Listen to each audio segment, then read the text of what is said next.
Last week in Michigan politics, your voice, your vote in the race to replace the state's term-limited governor. With his time as mayor of Detroit now over, we sat down with an independent candidate who polls say could be shaking up this key contest. Plus, the latest numbers are in on how much the state could be expecting for its major budget funds, why it could be much less than previously thought. And it's a saga we've been covering for years at 13 on Your Side. Now, new developments in the lawsuit brought by the group behind the plan for a controversial battery plant once set for Mecosta County. I'm Josh Alburtus, and this is your 13 on Your Side rundown.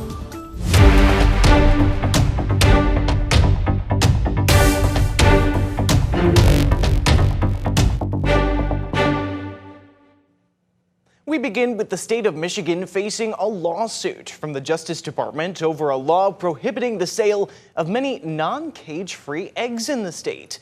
The 2019 law went into effect just last year, making Michigan the fifth state to pass a cage-free egg sales law. The DOJ calls the law, quote, overburdensome and unnecessary regulations, and said it contributes to high egg prices across the country. The lawsuit argues that federal laws supersede Michigan's law, making it invalid and legally unenforceable. The lawsuit specifically names the defendants as the state of Michigan, Director of the Michigan Department of Agriculture and Rural Development, Timothy Boring, and Michigan Attorney General Dana Nessel. As of early Friday, no response to the lawsuit from Michigan and those officials had been filed. The Trump administration has paused a program aimed at mitigating movement of an invasive carp species into the Great Lakes. At least that's according to Michigan's two U.S. senators. Democratic Senator Gary Peters and Alyssa Slotkin joined Illinois Senators Dick Durbin and Tammy Duckworth in penning a letter to Trump administration officials, asking to lift what they allege is a pause on funding for the program while it is reviewed. The Brandon Road Interbasin Project is an ecosystem protection effort to keep invasive carp and other invasive species from moving into the Great Lakes. The senators wrote in the letter that pausing the effort could, quote, cause delays that put the Great Lakes ecosystem and fishing industry at risk. The over $1 billion project is headed by the Army Corps of Engineers and funded by the federal government, Michigan, Illinois, and other sources. The letter read, quote, if invasive carp were to become established in the Great Lakes, they would outcompete existing fish populations, permanently damage ecosystems, and significantly impair the $7 billion Great Lakes economy.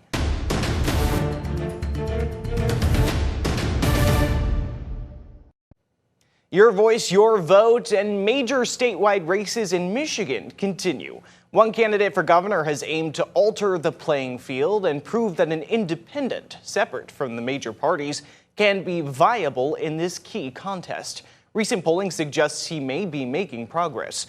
With his time as mayor of Detroit now over, we sat down with Mike Duggan this week. Who is Mike Duggan? It's a question many on Michigan's west side may be asking when they come across the name of the former mayor of Detroit. Right now, I'm somebody who I think people would say had good success in taking Detroit from bankruptcy to a place where the city's heading in the right direction. But Michigan, he feels, is not. Still mayor when he announced his campaign for governor, Duggan shocked many when this longtime Democrat decided to run as an independent. I actually left the party because I'm just fed up. I'm fed up with the way the Democratic Party fights with itself to no end. I think this state is in a lot of trouble if we don't figure out how to have a Michigan strategy, not a Republican or a Democratic strategy. Duggan sitting with 13 on Your Side to talk about his decision and topics including a major issue for West Michigan, affordable housing. We've heard many efforts and solutions about how to help solve it, but it's still there. How do you solve it? When big developers came to us and said, I want to build new apartments and we need a tax break, we said, that's okay, but 20% of your units are going to be set aside as affordable. We made a commitment as a community.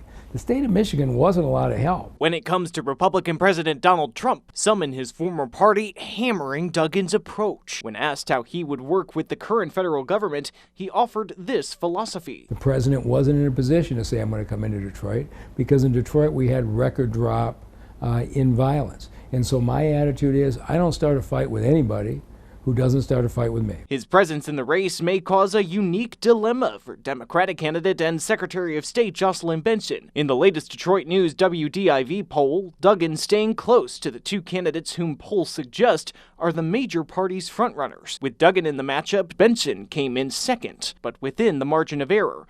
Without him, her chances rose. What do you personally make of Mike Duggan and his independent campaign? Well, we're in a moment where we need political leaders with courage, who are unafraid to stand up for the right thing and do the right thing always, and also who aren't going to try and run from who they are because it's politically expedient to do so. Thoughts on that? So it would have been a whole lot easier for me to be elected governor as a Democrat. And if I had gotten elected governor or Democrat and got things done, 4 years from now when the Republicans took over, they just undo what they did. If you're going to make permanent change, you have to have courage. But the city of Detroit may have unique needs compared to the West Side. I mean, coming from Detroit, why should West Michigan trust you to be able to adapt into what they need as to what a Grand Rapids, a Kalamazoo, a St. Joe Benton Harbor needs as opposed to what a Detroit may need? It was times when the cities and their leaders had partnered together for common goals, he signaled, that showed he could. We have a lot more in common in this state than a lot of people think, and our biggest successes have been where Detroit and Grand Rapids have partnered together in Lansing. At the state capitol, the legal fight continues on what to do with more than $600 million that were requested for multi-year projects. Coming up, the latest on those dollars, now frozen in place.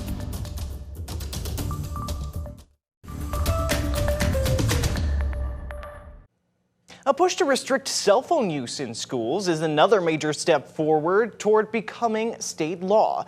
A bill to do so has now passed both houses of the legislature and is on to Governor Gretchen Whitmer for a potential signature.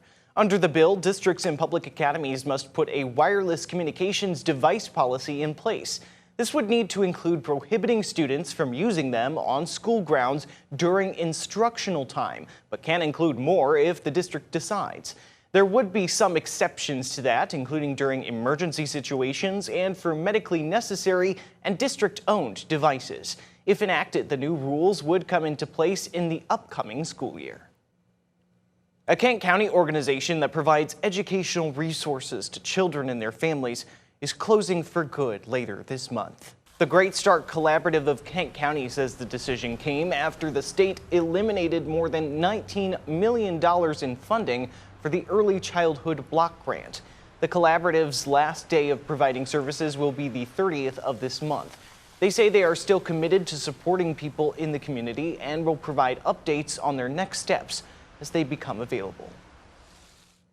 The latest numbers are in on how much revenue the state could be expecting for its major budget funds, and it could be much less than was previously thought. This week essentially kicked off the annual budget process for the state with latest numbers on what those revenues are expected to be. When it comes to those main sources for making the budget, the state could be facing a big gap. Tighten up those purse strings. That could be what the latest numbers are suggesting for the state government. New forecast numbers for state revenue were discussed Friday at what's called the Consensus Revenue Estimating Conference, or CREC. The meeting is meant to lock in new revenue estimates with input from the state, House, and Senate fiscal agencies and the state Treasury Department. The proposal is that FY26 revenue would be $14.1 billion general fund, $19.1 billion school aid fund, for a total of $33.3. While state analysts still estimate growing combined revenue for its general fund and school aid fund, it's much lower for this fiscal year and the next one compared to estimates from last May. For the current year, roughly $780 million less. And for the next, roughly $1.1 billion below the May CREC. But what may be causing it? It's a mix, analysts signaled, of changes to both baseline revenue itself and policy. When it came to tax and policy, I would note that a lot of these changes resulted as the enactment, or with the enactment and passage of the last state budget and the road funding package. Members of House Republican leadership arguing the numbers justify efforts to cut down on what they feel is wasteful government spending. Representative Ann Bolin, chairing the House's powerful Appropriations Committee, saying in part, "As we head into the next budget cycle, there will be difficult choices ahead, and we will need to make government operate even more efficiently. I am confident there is still more ways to cut and more ways to make state government work better for taxpayers." Democratic Representative Alburtus Farhat, another member of the Appropriations Committee, saying the state needs to stretch every dollar. With uncertainty coming out of Washington, rising healthcare costs, and housing that's still too expensive for too many people, he said, "Our job is to make smart choices that put working families first." Farhat also urged lawmakers to get a budget done by the end of June. A Michigan Court of Appeals judge has halted the state from spending over $640 million that were requested for multi-year projects. Back in December, the Republican-led House Appropriations Committee voted to disapprove of roughly $645 million in requests for what are called work projects. Those allow money left over in a line item from 1 year to be carried over up to the next 4 years to fund multi-year efforts. But earlier this month, Democratic State Attorney General Dana Nessel issued an opinion concluding that the mechanism the committee used to stop the funding was unconstitutional. The GOP-led House then sued, and the judge now ordering last Friday that the money be essentially frozen while the legal battle continues to play out. A hearing in this case was set for February 27th. The World Economic Forum, 3, 2, 1. The World Economic Forum in Davos made national headlines this week, and among those in attendance was Michigan Governor Gretchen Whitmer, who traveled to Switzerland to meet with defense industry leaders and attend the forum. Whitmer joined a panel to discuss electric vehicles, EV manufacturing supply chains, and competition between EV manufacturers in the United States, China, and Europe. Whitmer was joined by big names in the EV industry, including the executive vice president of BYD, Stella Lee, and 2 others.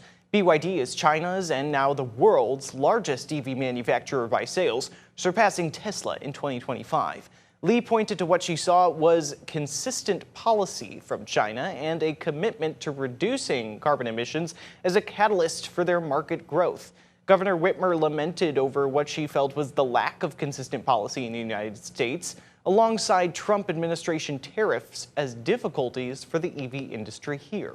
Whitmer said during the forum, quote, "I think the back and forth policies at the national level have made it more difficult for industry to throw all in and ramp up the way that some of the Chinese companies have been able to. And I think that's something that we're working to overcome."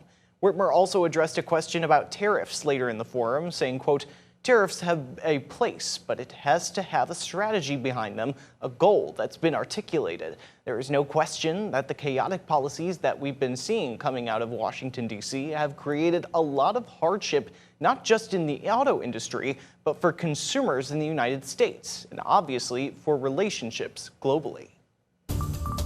People in some West Michigan communities are continuing to speak out against the possibility of data centers in their areas. Next, how Door Township residents are voicing their concerns.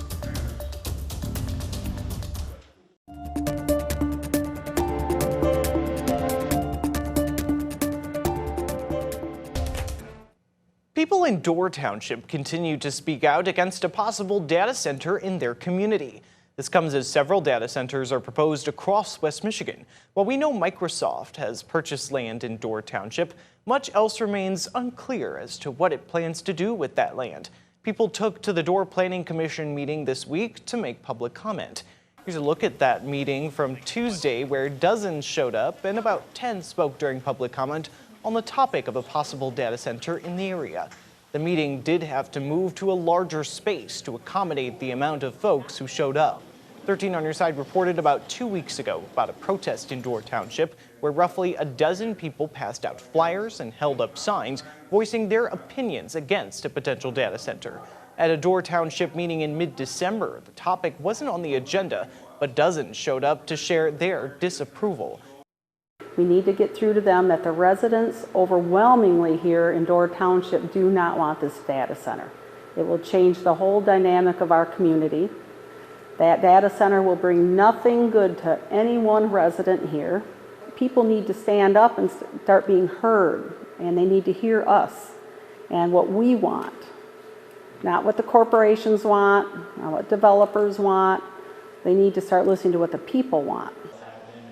She said her concerns center around light, water, noise, and property values. The legal battle continues over the electric vehicle battery plant that is not being built in Mecosta County. Goshen's current lawsuit against Green Charter Township now claims the township owes the company an unspecified amount of money. The Green Township Board initially approved the agreement to build the factory. Then the board members were voted out of office, and the new leadership rejected the plant. The state eventually pulled its funding for the plant, claiming Goshen abandoned the project. This month, a U.S. Court of Appeals ordered both Goshen and the township to prove their claims before a decision is made. The local Republican Congressman John Molinar reacting to the news, saying in part, quote, Goshen has reached a new low as it seeks to bankrupt Green Charter Township. The people of Mecosta County and the state of Michigan have thoroughly rejected it, but it is still trying to hold the town hostage. 13 on Your Side has tracked numbers for marijuana industry sales going back to when legal sales began in Michigan in 2019. And just as the state's cannabis regulatory agency released their final monthly report for 2025, our research reveals some interesting trends. What we found, that's next.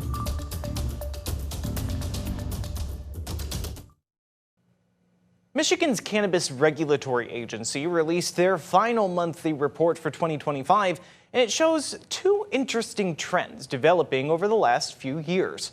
13 on Your Side, Stephen Bonner has more. In 2025, Michiganders purchased the most marijuana by volume than any previous year since legalization.